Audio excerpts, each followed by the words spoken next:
Welcome back, everybody, to We Are TPM with myself, Kyle Teixeira. Sitting next to me again is John Teixeira, and this week we have our special guest, Jonathan Cook, the executive consultant with RevUp Mastery. This week we are going to be discussing maximizing the resident experience.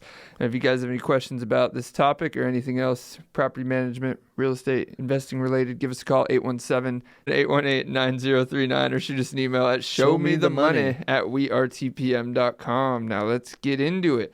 Thank you for coming on with us, Jonathan. Guys, thank you so much for having me. I'm very excited to be a part of this. We are as well. Yeah, no, this is our listeners don't know this, but we would love any time we get to spend with Jonathan talking about these things. So, you know what? And this is an exciting topic, and I think a good one. That's really why we wanted to bring Jonathan in, because people don't think about this topic very much, right? When they're thinking about moving into the investment, realm, maybe even the investor that has 10 properties. They may not even think about that resident experience enough, right, Jonathan? I mean, and the reason why we brought Jonathan on is because of his vast experience in the property management realm. He's got a really unique experience where he gets to see how a lot of different companies run their business and how the resident experience affects that, right? Oh, definitely. I've been in the industry for some 15 odd years as a real estate agent, property manager, business development manager, a bunch of different things. Becoming a consultant over the last year, I'm the executive consultant at RevUp, and so my job allows me to basically help property managers scale. And so I work with property managers that focus on, a concierge style of service and investor style service and all sorts of different things. And when I'm helping people create that marketing message, when we're talking about how we explain what property management is and why it's important to investors, one of the benchmark topics that I, like to sit here and discuss is why the resident experience is important, and then explaining that to investors. Yeah, because that is hard. This is your bottom line. And it's so, to your point, Jonathan, because you're talking to property managers, let's bring this back to the individual investor. It's a lot harder for that individual investor to provide that experience versus a property manager that has the tools, the know-how, and the experience to do that. Is it not? Oh, for sure. I mean, it's a scale. It's a question of scale. If you manage one property that's your own, how many softwares and how much investment have you spent in the concept of managing that property? I thought Jonathan was going to leave it at it's a question of scale. He did such a good job of summarizing it. I thought, this is a podcast. We need to explain this stuff. You just going to summarize everything like that? Well, we're talking about performance benchmarks too. Like, we're actually talking about the actual bottom line, performance of your portfolio is tied to the resident experience. And I guarantee you most investors, if not all investors, especially if they do it themselves, don't think that. What's my rents? How often are they occupied? And that's pretty much it. Those things that don't involve somebody else's experience that, you think is irrelevant. Well, how about the biggest factor that directly ties to the resident experience and to the owner's bottom line would be turnover costs, right? So if a resident is not moving because they're happy, because they're enjoying their experience, the longer they stay there, the longer it is between turnovers, the less you have in turnover costs over the life of owning that piece of property. I mean, that's the most obvious one, right? It's one of those things that, I also teach classes to real estate investors, and that exactly that point is one of those that I find it shocking that less people than do already know this are aware of. So it's the most expensive cost to an investor is vacancy and turnover, right? So it's vacancy and turnover, because you can't get that loss back. If you lose a month's worth of rent, you don't get that back. If I have to replace the roof, that's expensive. Mm-hmm. Reinvesting in the property, I'm going to have to replace the roof eventually anyways. You're the right. Roof is going to deteriorate. The water heater is going to deteriorate. Like, you need to do maintenance. Right. But vacancy, that's like time. You can't get time back. You can't get vacancy back. Vacancy days are what cost investors more than anything else. I'm constantly trying to drive that home to my investors, to other people that are getting into it. Focus on your vacancy days, get it done, and don't worry so much about, like, obviously everybody wants to worry about the rental price, right? But if you're haggling over $25 versus, getting somebody in 15 days sooner, I mean, get them in there 15 days sooner because that costs you way more. Yeah, well, I mean, like, how do we reduce vacancy? I mean, of course, finding a tenant quickly. Mm-hmm. That's step one. A good tenant. But like, if you have to find a good tenant, once a year, even if you do it quickly, that's costly. What's quickly? A month? A vacancy period of a month? Yeah. If you have 1 month per year that it's vacant, that sucks. Didn't it used to? That made me snort, Jonathan. That was so good it made me snort. But we say like, even if you say good tenant, even if you have an amazing tenant, most of them know that they're good tenants or whatever. They pay. What are the good tenants? They pay rent on time, they keep the property up, all that stuff. They've got good credit and they go buy houses. Yeah. Well, no, not even that. The giving them a bad experience will make them leave. That's really where the resident experience comes down to, is they know they can go get another place. They know or they have options. Yeah. A good experience could be the difference between they stay with you for 4 years and don't want to move, or they leave the second that lease is up after the first year. So I mean, you can find the best tenant in the world. Resident experience still plays a factor, is really what that comes down to. So let's talk about this. How do we improve the resident experience?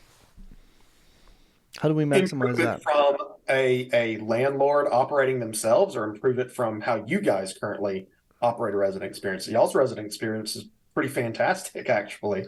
So, especially in comparison to a self-managing landlord. Mm-hmm. I think I asked the question just in general, Jonathan. Like, so anybody listening, I know there's about 3.5 people that listen to our podcast on a regular basis. I'm focused on that half person, John. Okay, there we go. Let's talk to that half person. And so, but I have no idea who's listening, and I assume there's people listening that aren't investing yet, but they wish they were. Maybe they're just getting started and taking some action. Maybe they've got 5-10 properties, and maybe they've got 100. Who knows? But anybody who might be listening that isn't thinking about the resident experience, what would you say to somebody they should be doing to make sure that was maximized? So the first aspect of it is providing a level of baseline convenience. A tenant doesn't own this property. They're not gaining equity on it. Mm-hmm.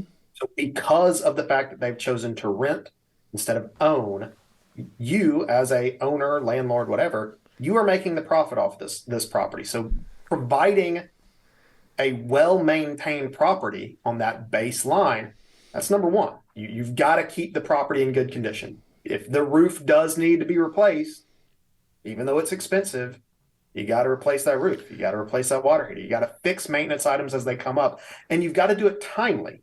Step one. Mm-hmm. Kyle, 24/7 maintenance is a baseline of minimum expectations for a resident at this point. And so I would take what Jonathan just said, which is probably the most important step to making a resident experience, a positive one. But with that would be communication, right? So because along with that maintenance, if you've got a tenant that is calling you for everything, right? Things that they shouldn't be calling you for because they shoved their rubber ducky down the drain and they think that it's now your job to go get it out. Some education involved in how to maintain a home, not to shove rubber ducky down the drain, right? And how to reset a garbage disposal. Some education and some communication, right, would go along with that. And what do you do when your tenant calls you? If you have one of those that's calling you constantly for things that they shouldn't be calling you for, how do you handle that? How do you communicate with them? Do you get angry with them and make the problem worse? And that communication is extremely important. and goes right along with what you just said, right, Jonathan? Absolutely. I don't think there's ever a reason to get angry at a tenant because they're trying to keep your property maintained. You have to tell them what their responsibilities are. Right. Make that clear upon lease. Look, you put a rubber ducky down the toilet or whatever. That's on you. We will still come fix it because I don't want you to have to fix it. If you don't know that you can't flush a rubber ducky down a toilet, you probably don't know how to fix it once you've done that. We will come fix it. We're going to charge you for it. Yeah. But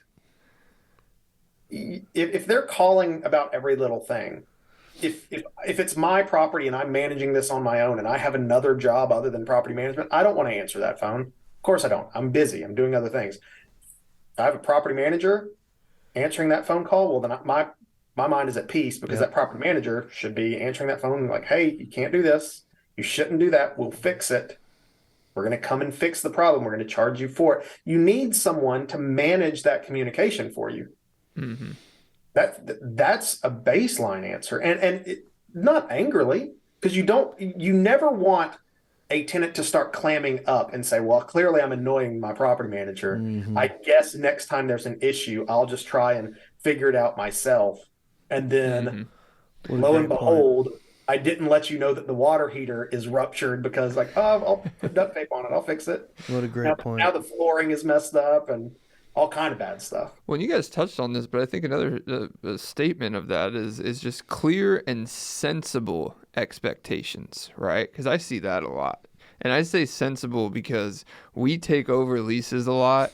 I know a lot of people that I've talked to. I have friends that at some points they want me to review leases, and you hear all the horror stories. But like landlords will sometimes put things in leases that you just cannot put in leases, or you can, but whatever. Like the resident experience can't, whatever right it off is. the bat, we've disregarded the resident experience. Up to $200 for whatever happens every time you call me, you're paying for it. Or, up to this. Or if this specific thing happens, you're responsible for this piece. And, they're just like, why? I mean, that's... Jonathan, we see this all the time when we take over leases. Kyle's, I'm sure you've seen it too. Homeowners will do the craziest things, forcing their tenants to do their maintenance. Now, there's the things that are appropriate to have tenants maintain, right? That they can control. Pest control, landscaping, stuff like that should totally be 100% a tenant thing. But, like to Kyle's point, I can't tell you how many of those leases we've seen where the first $750 is on you, and then it's just crazy. Maintain my property for me. I've seen a lot of silly leases in my day. I mean, I've been doing this for a while, and you take over somebody's property that I've been managing this on my own for 8 years, and my lease originally was on a napkin, and now I at least printed something out. You start looking through it, and it's just chaos. And they got it down at Staples. And it doesn't like, even hold it's water. 47 and a half pages. Well, and sometimes they didn't even make it convenient on themselves. It's like, how do you keep track of this? It's like, all right, well, if you're on time, your rent reduces. If you're late, your rent increases. And I'm like, well, when seen that. That's like, what is that? When does it stay the same? When you pay on the first by between 2 and 4 o'clock? I mean, like, I don't. I have to pay at 11:59 on the first to pay what it's supposed to be. Next month, it's going to go down, so I'm going to be late. I'm going to pay at 12:01 on the second. That's how we keep it.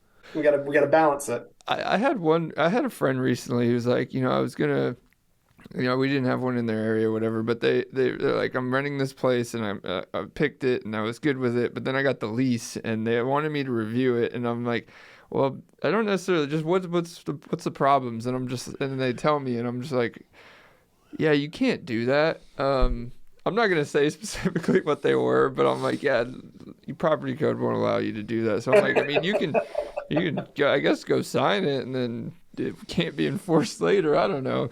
It's just, but that's the experience. It's not consistent. It's not clear, and it's not sensible, right? Yeah. So, and these are things, Kyle, that now we're talking about, maximizing the resident experience. these people clearly are right off the bat are showing you that they don't care about the resident experience at the signing of the lease. So you know what you're going to get throughout the lease, right? So what kind of tenant do you think you're going to put in a property where that's your baseline? A desperate one. A desperate that can't one. get can't rent anything else. And who wants that tenant? Not me. Well, let's talk about a good tenant. What does a good tenant look like? How do you catch them? The best there's a best version of a tenant in every market value, right? There's a best version of a $600 a month tenant that exists. There's somebody that their income keeps them at that range, but there's a best version of it that pays on time and takes good care of the property.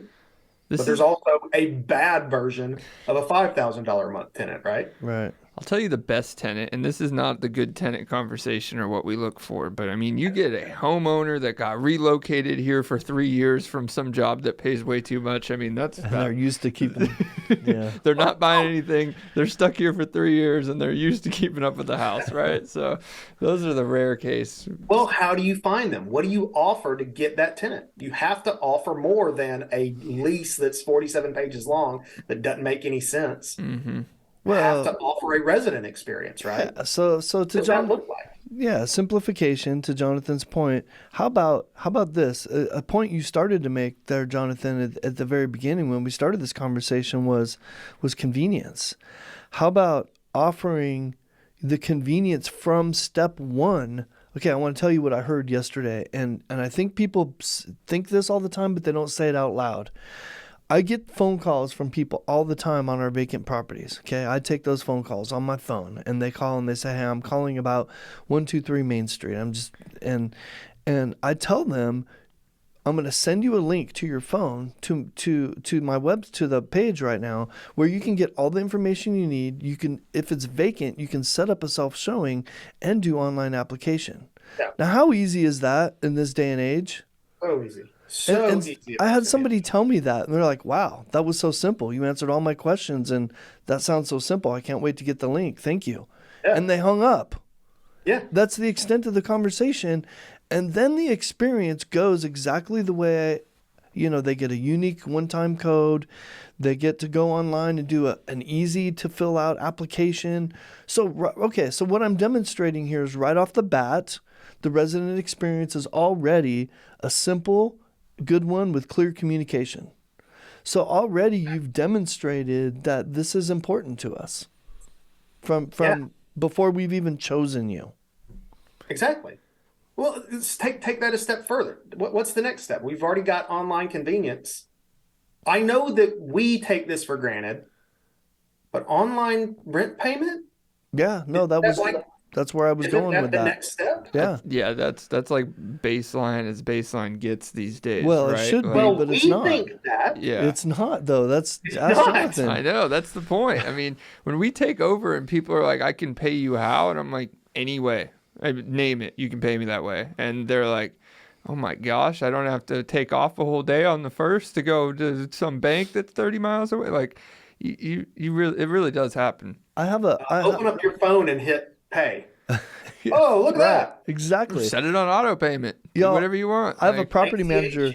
Property manager that's retiring that we just got 10 properties from today. You know how I got the properties? He walked them into my office with 10 folders and a spreadsheet of the security deposits that he wanted me to physically sign off on. Jonathan, if you were sending me 10 properties, how would you do it? With an email? There you go.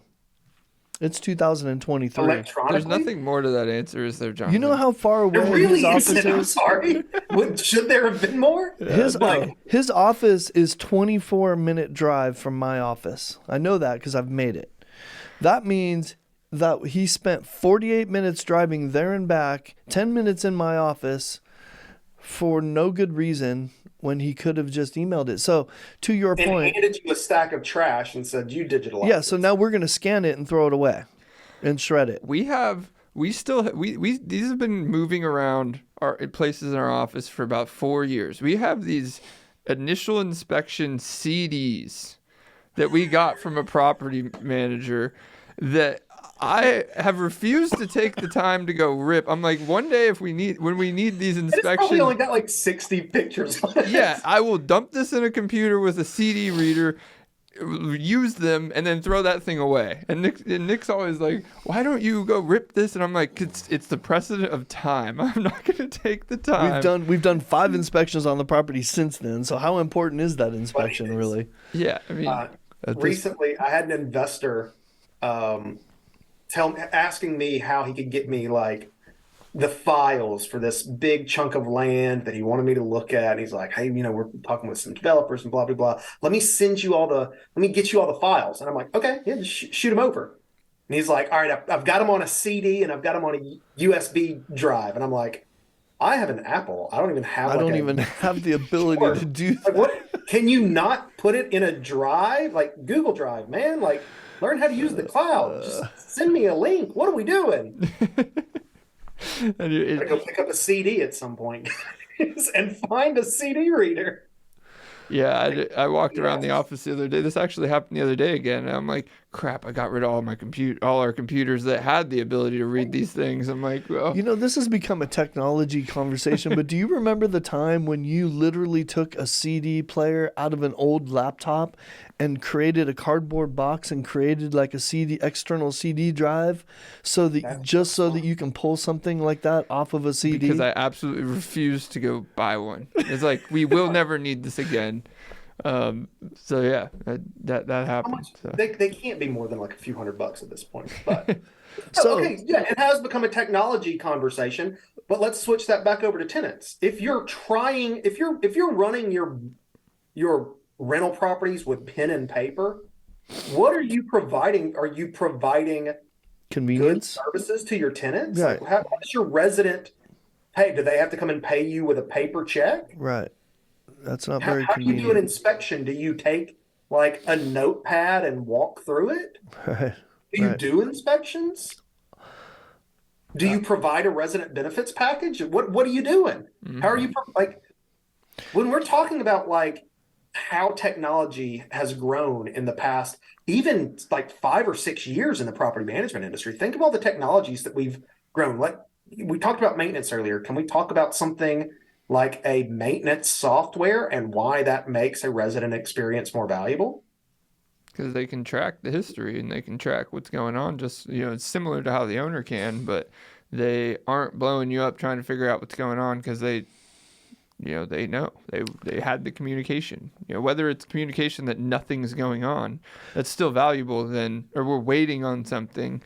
It's still valuable than lack of knowledge, because lack of knowledge turns into work for us, work for you, work for the landlord. Well, so. and communication. It always comes down to communication. And to Jonathan's point, the technology is making it easier to communicate effectively and efficiently, right?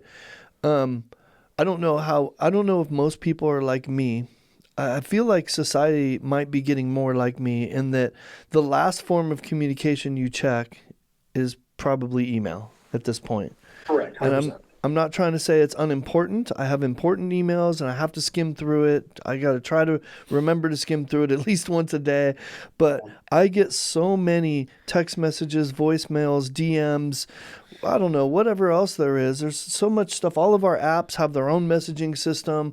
Our PM software has its own messaging system. I'm monitoring all of that stuff all day long. That's a full-time job. It takes me all day to do that. I'm lucky to open up my emails. Usually my email is more like a search tool at this point. It is. It's an archiving tool. It's a search tool. Jonathan's texted me and said he sent me something. So I'm gonna Google Jonathan Cook and oh yeah, there it is. Or not Google, I'll search it on my email. But I spend 6.5 hours a day on video conferences like this. 6.5 hours a day on average, consulting with clients, consulting with property managers. And so email is what I scroll through at 6:30, 7 o'clock. And I'm like, all right, I know I got to do all this. I'm going to separate these out. Let me readdress all this stuff. Text messaging, man. Good So gracious. recognizing that, yeah. So recognizing that is one way to improve that and maximize that experience for residents, right? If you're sending your residents emails all the time and that's all you're doing, then like me, like me and like you, Jonathan, like probably a good part of our society, there's a good chance you're not seeing that email, at least for today. Well, I'd argue that Jonathan's probably secretly checked his text messages during this call. He probably hasn't checked his email. See, twice. Twice. I saw him do it once. I wasn't gonna snitch him out. I have a sick 8-month-old. I've got to check on him occasionally. I heard him crying. That's the point. You can quickly do it. It's accessible. It's all about we're still stuck on experience, the convenience of experience, right? Because that's what it mainly comes down to. So keep going through that. Like, okay, maintenance. Can we talk about some of the softwares that are out there that help make maintenance communication more efficient?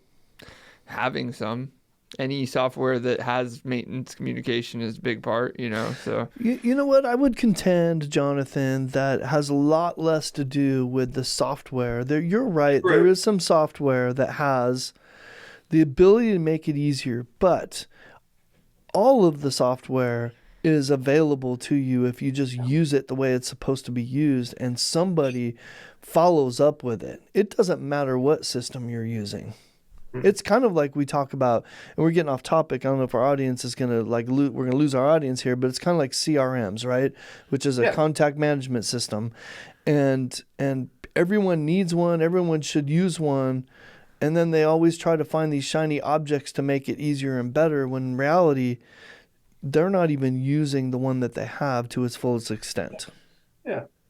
Well, because they do so many things now, right? Yeah. But okay, so, I mean, the topic is resident experience. We're talking about communication. We're having trouble staying on that topic. It's not really, because these are all tangential around the resident experience. You've got to communicate with them. Well, how do you do that? Yep. You send them messages. Well, what are the most effective messages? What are the messages that we need to talk to them about? How do we make a resident have a better experience? We give them better communication. We can give them some level of benefits. How do they know about those benefits? Do we tell them once, at least sign up, or do we remind them? Yep. Which is communication again. It is. Well, it is. Everything is communication. That's what every bit of this is. It's just, how do you communicate effectively with the tenant, with the resident? How do you make their experience better? Is you make communication for them easier. You simplify the communication. Simplify the communication for what the expectation is, for how they can make their required efforts to us, make that simpler. Make it to where payment is easier. Payment is nothing but communication. It's just communication of here's one value, here's another. It's just got to communicate. If I have to physically bring it to you, that's a pain in my backside. If I can hit a button and send it to you, it's way easier. That's a communication tool. But that's how this industry is run. That's how you provide a better service, is you learn better ways to communicate. So to expand on communication a little bit too, Jonathan, I bet you appreciate this. I always try to use, for effective communication, must include a lot of empathy, right? Yeah. And so when you're thinking about, how do I communicate with my residents on a regular basis? What do I communicate with them for? Are you using empathy to figure that out, right? Like, if you were in their shoes, how would you want to be communicated with? And we do, we use an automated feature in our system to send birthday messages. Well, that shows a little bit of empathy, right? And it could be more personal if we put more effort into it, but there's different levels of that you can do. But the point is, your tenant, to make their experience better, wants to know that they're a person and not just a tenant paying rent. Right? And if you could take those small opportunities to show them empathy and show them that you understand that they're a person just like you, right? Then the resident experience becomes so much better and so much easier to manage. Of course it does. I mean, everybody wants to know that they're heard, right? Yep.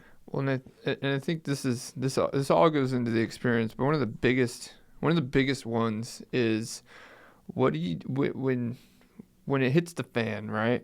What's the experience for them then? That's Yeah. really the ultimate test of the resident experience. When it's 98 degrees outside and your heater or your AC goes out, how did that experience go? Because that alone will throw the rest under. It'll make or break the resident experience, right? They will come up for renewal 6 months later, and that they could have loved you before and hated you after. How prepared are you to respond when there's things that are happening that you can't necessarily make any faster or any better, but you use empathy, like you said, to show that, I know this is what you're going through, and this is how we're dealing with it. This is why it's gonna take 2 days. This is why there's no way to speed that up any faster. Using that communication, but not just the communication, responsiveness. I know in Texas, you need to be prepared with contractors that you trust and will put you first or whatever it is when the summer comes along, because everybody's AC is going out. Does their tenant know that they got a property manager that can get somebody there that day? And then, if it takes 2 days because of normal logistics things, they knew that was the best you could have done, Where does that fall? Because they could love the convenience and the communication and all this stuff, but they're like, well, if something bad happens again, I don't want to be stuck with these guys because they did not respond, So I think that's really doesn't happen to everybody, but it can make or break the rest of it. So I think That's what our portable AC, our window units, we got a shed full of them for that reason. That's nothing more than tenant experience, right? The resident experience. That's what that's for. If there's going to be a half a day, 2 days of you not having AC, we've got a solution so that you can sleep at night and when it's 105 degrees, right? Because that's empathy. We didn't buy those at $400 or $500 a pop and pile them into a shed for our benefit, or because we had to. Or because we had to. We didn't have to. Absolutely. Yeah. We did that to make the resident experience better, and that in turn makes our life a little bit easier, right? And probably worth every penny that we spent on those things, even though we seem to lose them.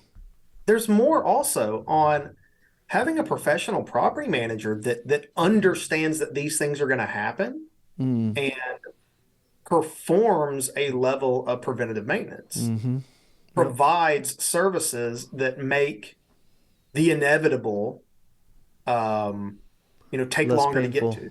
Yep. You do something like an air filter replacement program, which that seems so simple. It seems so passé, probably to all of us because we do it. But like an air filter program, just putting it into the lease itself. You're responsible for changing this air filter. This is how you do that. This is where it's located. Yep. This is the size. Let me show you what that looks like. Yep. You need to replace this every month. If you've been in an apartment complex for 15 years and you've moved into your first single family property, you don't know what a return vent looks like. You've never had to do that. Yep. You've never been given that expectation. So a property manager saying, hey, this is how we do that. Make sure you do it because that's going to keep your AC running for longer. Yep. Just base level stuff here. Yep. And a professional property manager is able to express that, communicate that early, set an expectation so that the tenant, the resident, throughout their tenancy of the property is able to perform at a level that they know that they are respected and they're going to get the kind of service that they need because it's already been explained to them. We've already had the walkthrough. We've said, this is what we have to do. This is how this service works. This is how I'm going to take care of things for you. And this is what you can expect back in return. Yep. That doesn't seem like that hard of a thing to do. But No. That's because I've been doing that for 15 years. You guys have been doing that for a long time too. So to us, it doesn't seem that big a deal. So, Jonathan, I think I would like to take this in a little different direction. Let's look at the negatives of this if we could, because I bet you'll appreciate this a little bit, Jonathan, because you get to see what a lot of people are doing. And in the industry, when we go to our trade shows, we see a lot of these resident benefit packages. And what always strikes me is how people structure these resident benefit packages. Basically, Kyle and I talk about this all the time, how they're basically forced down the throat of these residents things that they possibly don't need, or they had no choice on whether they were going to pay for, right? Like, I'm going to charge you $65 a month for these list of things and not give you any choice in the matter whatsoever, even if 4 out of the 5 things you don't need, right? Certainly. And so there is a great place in this industry, and I really like the fact that people are doing and thinking about the resident experience. That's the whole point of the resident benefit package. Mm-hmm. But I just think that some people take it too far, and it becomes a negative resident experience. Definitely. I see where that's issues. To me, that is typically market dependent. Okay. So if I am I'm going to use Birmingham, Alabama, for instance, and my rent is $1,500 because that's actually median across Birmingham is a very inexpensive place to live. All right. But $1,500, and then you add an extra $65, $75 on top of that. You know what? I don't need a dog walking service. Like I live in Birmingham. Like I'm not in some high rise doing all this stuff. I'm not used to $2,000 a month rents. Like that kind of extra level of service is something that I've never experienced. I don't need all that. I do need an air filter. I do need some base level stuff. Report my credit. That's great. Yep. Protect my identity. That's great. But I don't need like a, service that's going to deliver me, food to the front door 3 times a month because I'm signed up. I live in Birmingham, man. Like you don't need that kind of thing. But I get the convenience of that in a place like New York or LA or Miami, Chicago. There are markets where that makes a ton of sense. But this is where it comes down to like the reality of America is every market is different. And if you're using a nationwide provider that says, let's build an imaginary concept here and say, let's say there's a property manager that was originally based in Los Angeles. There's 19 million people in Los Angeles. Their largest book of business is probably Los Angeles. And their most like aware resident experience, the part that they know about if they're based out of that, is the LA experience. LA experience is going to require a lot of stuff. It's a much bigger market. It has a lot more options for it. So the kind of tenants that are renting there need all this extra stuff. And $70 to them means nothing if rent is $5,000 a month for an 800 square foot apartment. Right? Now, let's take that same idea. This is how we do property management. It is a one size fits all. Now I'm going to look at Jackson, Mississippi, where the median income is $28,000. Can I tack an extra $65 onto that $700 a month rent property? No. Right. My tenant does not want to pay a dog walking fee or a, gym membership fee or what. Like, you just have to be aware of how your market reacts to what you're providing. It needs to be a benefit, right? It needs to be a real benefit. It needs to be a real benefit. That's really what you're getting at. So, and doesn't that circle back to empathy? Yeah, definitely. I mean, 100%. If you're using empathy to make these decisions, then you don't need to worry about whether you're giving too much, doing too much.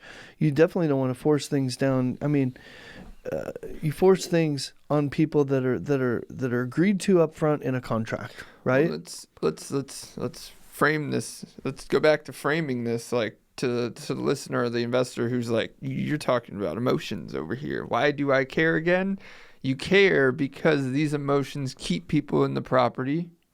Yep.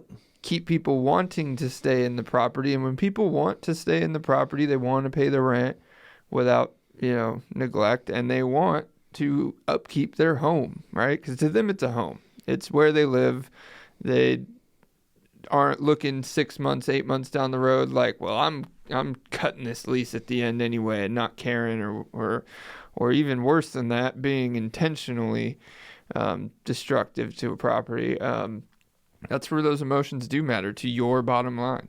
These people have done so good for me that even if after 3 years or 4 years or a year, that they want to give it back in as good of a condition as they were given it. A happy tenant is a good business decision. Like, We want to keep it objective. This is all about business. It's make me the most money. Okay. The best business decision I can do for you as your property manager is to keep your tenant happy. Mm-hmm. Yep. Well, I don't trust tenants. Well, that's because you've done it yourself and you're bad at finding good tenants. I'm Right. sorry. That's My right. tenants are good, and so I want to keep them happy. That's right. That's the big difference. nailed That's it. kind of what my experience has been when individual landlords are like, I don't trust tenants. Tenants are terrible. All tenants are liars. It's because they do a bad job screening and finding good tenants. I That's bet if exactly all right. I did was put a posting on Facebook or Craigslist and I accepted the first 2 or 3 applicants that came by, I would probably have bad tenant experiences as well. Well, and I If think it's down tenants, I bet they all suck. that's a double standard with them too, because they don't trust tenants. But how do you pick your tenant? Oh, I find one that won't. a gut feeling. First one that that's- asked me to rent. Yeah, I had a gut feeling. I trusted this one or whatever. Like you draw a line in the sand. You know, you use empathy and all that stuff while they're a tenant. When you're screening for a good tenant, you need to use the factual things and the know-how of how to screen You have to someone. find the crazy before you ever sign a contract with them. Yeah. Right? Then you don't have to deal with the crazy later. But then Well, make sure they can afford a property is a baseline thing Yes. that they don't do, right? You know, like, yeah. Oh, well, he wanted this $2,000 a month property. I'm like, well, he makes $2,200 a month. Like, how do you screen this guy? Well, he can afford it. You know, rent's $2,200 total. He makes $2,400 a month. He can afford. He's got $400 a month for utilities and gas and food and Fine. He showed. That was he a showed pretty me the next extreme step example. down. You're setting yourself up for failure, though. Well, it's not extreme because people will put themselves in that position. Trust me, the tenants Yeah. will. John said that was extreme. I disagree. I have seen some really poor landlords. What's the excuse the second month? Well, I had to pay an electricity bill. That was it. You just had to pay an electricity bill. You know what, Jonathan? The reality is, I'm not usually honored with the backstory of those decisions, right? So rarely do I ever get the original application from a tenant when I take over a property. All I get is the crazy tenant, Yeah, of course you do. and there's their phone number and their email address. Go deal with it now. For some reason, they just can't make their payments on time. All right, let me look at this original screening. All right, they make $1,100 a month, and we put them in a $1,300 a month property. That's Or you ask and it's like, oh, I didn't screen them. What's the application? I didn't. screening. Here's their ID. I'm like, what does that do for you? How about I mean, this? How they can about this, drive. y'all? 2023, there's literally services that you can pay that will give you landlord packages with pay stubs, do landlord verification and everything. Oh, no. That $45, that $35 is not worth making sure that my tenant pays $3,000 for the next 12 months. It's not worth it. That's lost to me. That's what people think. It is. Of course. Well, like in the worst case scenario, like, and I know this is going to come back to this, and it's not just specifically about a resident experience, but what it comes down to just over and over for me is having a professional property manager run the business of your rental property is in every single case going to provide a better resident experience than you yourself as an investor will be able to do. Just period. I've not seen an instance where that wasn't at least the minimum case.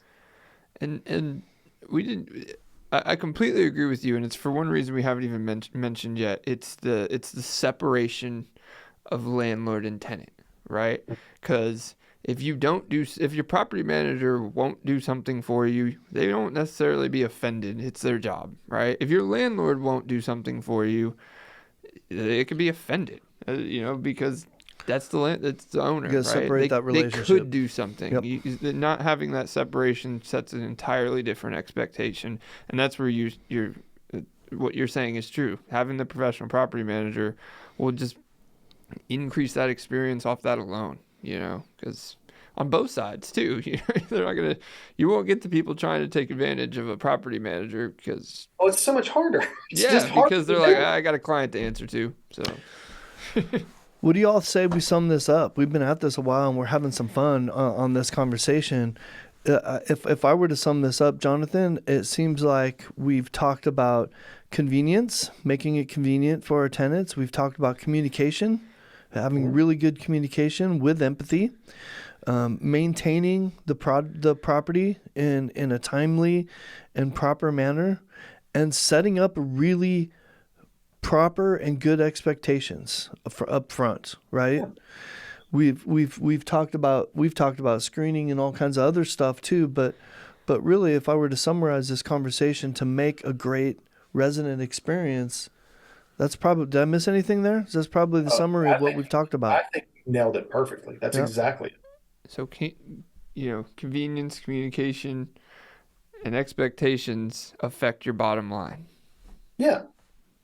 And so having those items taken care of, I mean, it seems simple when you boil it down to 4 sentences, but listen to how crazy our conversation got, because all of those things are interconnected. And we all have these experiences we're drawing from. Yeah. Well, absolutely. So you've got to provide that. And then that alone is going to find you better tenants. Better tenants mean more money for everybody involved. I love it. Well, as we wrap this up, Jonathan, I want to, because of what you guys do, I want to allow you to briefly state what you guys do at RevUp, but also the aspect that you teach sales and to target these investors that you initially described to us, because it goes great with this topic. It really does. And I really enjoyed the ability to talk about the resident experience, because this is kind of near and dear to my heart. I recognize that it's one of the best ways to become a better property manager and thus find more clients, is to be able to provide a better resident experience. At RevUp Mastery, our entire company's focus is helping property management companies scale to as high as they want to go. And scaling can mean things like learning new sales foundational practices. It can be operationally minded. How do I, build this operation in a way that I can provide a great experience to my residents and my clients?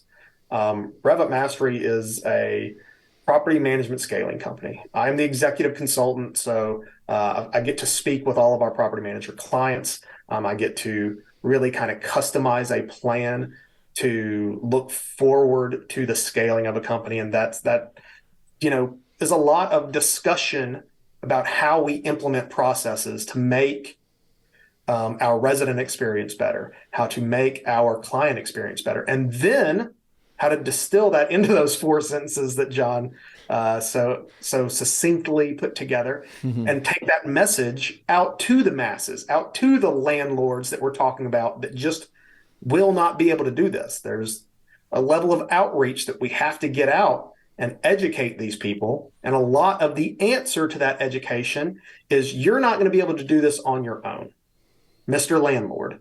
It's very difficult to do this on your own. You should choose a very professional property manager in your market to help you run these businesses better. This is how we compile that message to explain it to you, how we are your solution. And so, I mean, that's what RevUp does. We help put it all together in bite-size answers for you in our sales foundations. In the operations side of things, we can help you build that product. So that's what we do here at RevUp. I enjoy every second of it. I get to meet wonderful clients like these guys, and other property managers all over the country.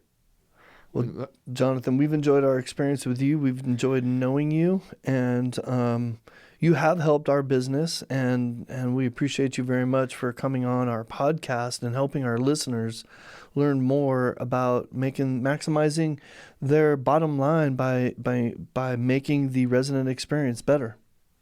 Yep. Appreciate you, Jonathan Cook with RevUp Mastery. You are awesome, and we'll continue to do this, I'm sure. So it may not be the last time.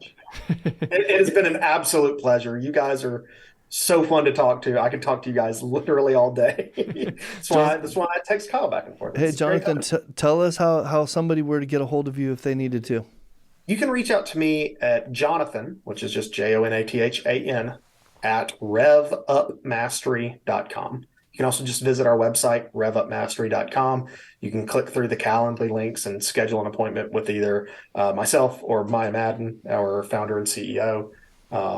I write a lot of blogs on there. It's fun. I don't think I've discussed resident benefits or resident experience yet. It might be a good blog post for me to write into next. Interesting. Maya might be offended that we brought Jonathan on first, huh? Right? Yeah, maybe she might don't be. tell her that, Jonathan. No, she won't. No, she won't. She was on a webinar last week. We're fine. I'll get her in touch. I got you. Well, we'll get you back to your 6 hours of calls. We appreciate you coming on. Thank If you you guys need any questions, have any questions about anything we talked about, or want us to connect you with Jonathan, and have these great conversations, give us a call, 817-818-9039. Shoot us an email at showmethemoney@wearetpm.com, and thank you for listening. Bye. We out.